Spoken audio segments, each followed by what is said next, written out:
Since we all have stories, I'll start by sharing my own.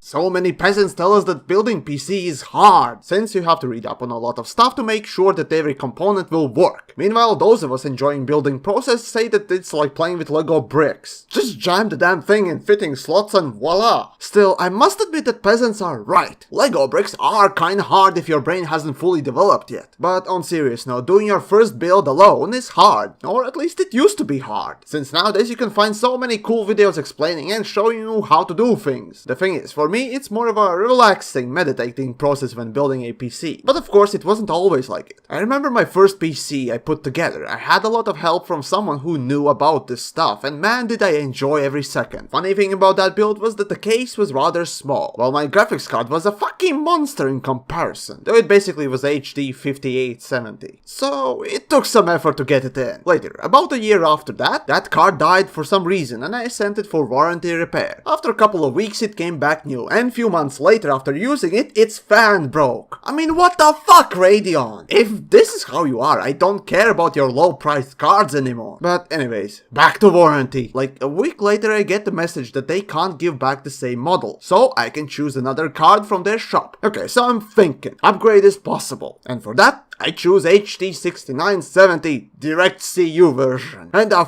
fucking thing takes up 3 slots. And so once I get it home I try to fit it in my case, and guess what? The damn thing's too large! So at this point I'm having two thoughts about this. First is to get a new proper case, and second, like a sensible PC owner and enthusiast, let's mutilate the case with a fucking hacksaw! So I did. Of course, after a while I get a new case, and without any assistance I move all the components, which was oddly gratifying. Time passed and I decided I need better GPUs, so I bought two GTX 780s. Since my motherboard could support both SLI and Crossfire, there was no problem. The real problem arose when I tried to put in both cards. Again, I just can't seem to catch a break. Anyways, the main X16 slot was given to card number 1, but it was too big and didn't allow card number 2 to fit in the next X8 slot. Fucking hell, I'm thinking. Okay, fine, let's just jam it into the last X4 slot and see what happens. Well, it worked. Not at full power, but it worked. Oh, but my problems weren't over yet. Since that X4 slot was at the bottom, and so was my power supply, once I put in the card, there was no room for one of them. Well, fuck it, I haven't come this far to give up. And so I left my power supply outside the case. And so it lived there for a while till I got the new motherboard and CPU. As for now, everything runs well and nice. Temperatures don't go too high and components aren't mutilated or left out hanging like some retirees' balls. Now, what infuriates me is the fact that Sony Vegas I use for editing does not support GPU acceleration, because the damn software is too fucking old. Come on Sony, release new Vegas so I don't have to wait 4 times longer for video to render than the actual video's length. But yeah, about my PC specs, you can check out my channel's about section if you care about that stuff.